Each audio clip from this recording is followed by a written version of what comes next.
Before we get into this video, make sure you drop a like on the video and subscribe to the Peter Gargan channel. Also don't forget to ring that bell. Thank you very much, and enjoy the video. Ever since the internet went crazy over a recent tweet from Nintendo of America, the speculation got me thinking, what if a sequel to Super Mario Sunshine happened one day, and what would I want to see in it? How are we today everybody? I hope you're all good. My name is Peter, and for this video I'd like to talk about what I would like to see if Nintendo ever made a sequel to Super Mario Sunshine.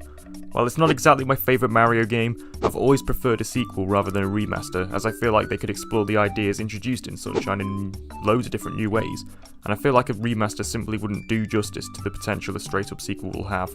Despite Sunshine being a classic from my childhood, I feel like there are ways in which a sequel could improve on what many consider a fan favourite title in the plumber's long history. So, without further ado, here's what I would like to see in a sequel to Super Mario Sunshine.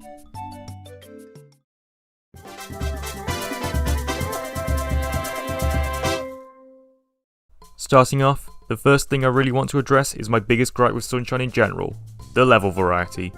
The majority of levels within Sunshine are themed around destinations you are likely to encounter when on a holiday, or a vacation if you're not from the UK.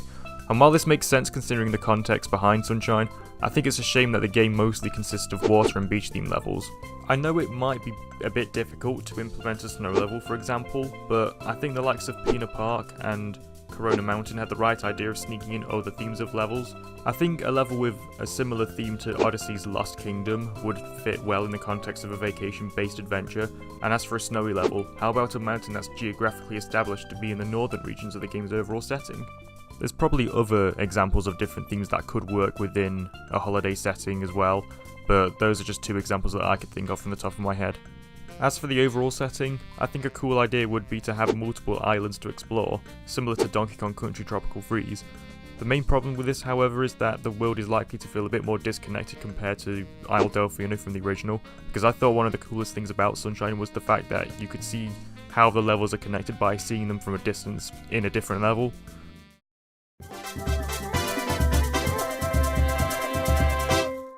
Since we're speculating the idea of a Sunshine sequel, of course we're going to talk about Flood, which I personally thought was the best part about Sunshine's gameplay. The extra support he provided made Sunshine stand out from Mario 64 and allowed us to approach a 3D Mario platformer in completely different ways, and parts of that came from the extra nozzles that came with him. Personally, I think we could go further with this idea in the form of more varieties of nozzles. What about a bomb nozzle, for example, which would work like how they do in Zelda, and they can open up new ways of exploration of combat by doing so.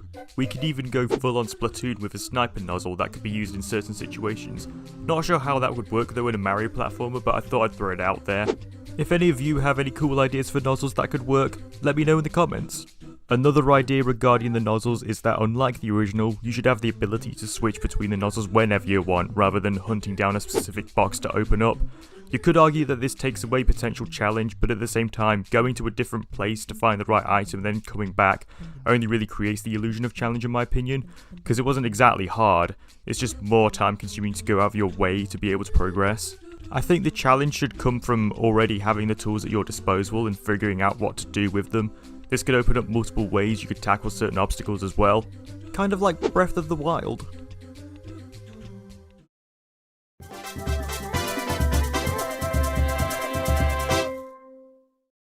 To many, the words story and Mario don't fit in the same sentence, unless you're playing the RPGs like Paper Mario and Mario & Luigi.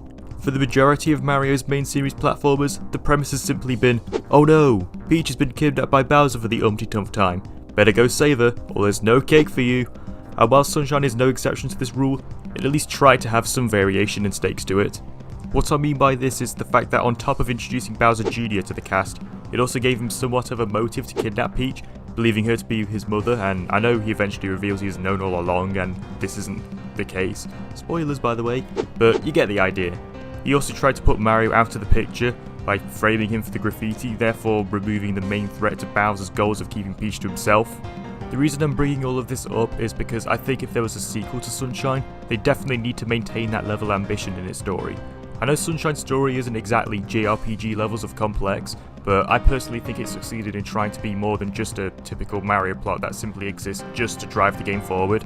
Maybe it's just the fact that it had cutscenes with admittedly cheesy voice acting, but I don't know, I guess it helps. I also think we've seen this in recent years with Odyssey, as Bowser is actually given a motive in the form of wanting to marry Peach, as I feel previous main series Mario titles have never really explored why he even kidnaps her in the first place, so it was nice to see that.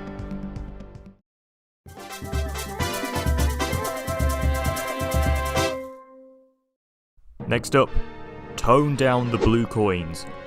While it was fun and satisfying to collect blue coins and redeem them for Shine Sprites, there were so many of them to the point where some understandably felt that the experience of hunting down every last one of them has dragged out the journey to 100% completion in an unnecessarily mundane manner.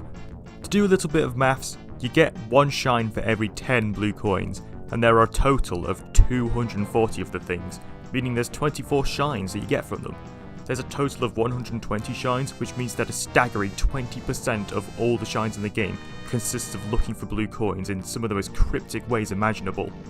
Perhaps I'm blowing this a bit out of proportion, but maybe if Nintendo were to keep the blue coins in, at least make it more bearable by allowing us to track which ones have already been collected. In my opinion, this worked really well for the power boons in Odyssey, since you could pick up where you left off a lot easier if you hadn't played in a while. Anyway, I think that just about does it for this video. I hope you enjoyed it. Feel free to let me know what you think in the comments. Do you want a sequel to Sunshine, or a remaster, Odyssey DLC, or something else? I would love to see what you have to say.